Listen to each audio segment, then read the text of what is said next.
প্রকৃতির এমন অপূর্ব সৌন্দর্য যা নিজের চোখে না দেখলে বিশ্বাস করা কঠিন। আসসালামু আলাইকুম, welcome to my first blog Tanguar Haor tour. নিজের জেলায় এমন সুন্দর একটি জায়গা থাকার পরেও এতদিন শুধু অনলাইনের ছবি দেখে উপভোগ করতে হয়েছে, তাই এবার আমরা ঠিক করলাম একটু ঘুরে আসি।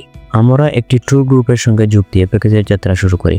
সকাল 8টায় লামাগাজী ব্রিজ এর কাছ থেকে বাস আমাদের রিসিভ করে। প্রায় 3 ঘন্টার যাত্রার পর সকাল 11টায় আমরা হাওরের সেই জায়গায় পৌঁছাই যেখান থেকে সাধারণত নৌকা চালু হয়। কিন্তু সমস্যা হলো হাউসবোটের মতো বড় নৌকা না থাকায় কেউ ছোট নৌকায় উঠতে চায় না। 2 ঘন্টার চেষ্টায় শেষে ট্যুর গ্রুপটি হতাশ হয় এবং তারা সবার টাকা সবার কাছে ব্যাক করে। পর আমরা স্থানীয়দের সাহায্যে একটি স্পিড বোট ম্যানেজ করে, যা পুরো দিনের 10 জনের জন্য 10,000 টাকা চার্জ করে।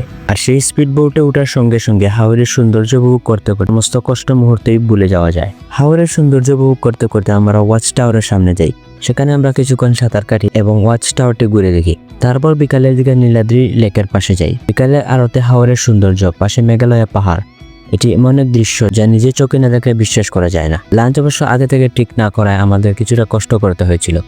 তাই যারা দূর থেকে আসবেন বা একদিনের ট্রিপের প্ল্যান করবেন তাদের আগে থেকে ভালো করে প্ল্যানিং করে আসা উচিত। আর যদি থাকার জন্য আসেন তাহলে তা হাউসবোট আছে।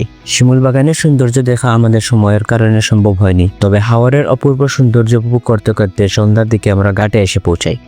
এরপর সিএনজি নিয়ে সিলেটের উদ্দেশ্যে যাত্রা শুরু করে। এই ট্রিপে আমাদের মোট খরচ পড়েছিল 2200 থেকে 2500 টাকার মধ্যে।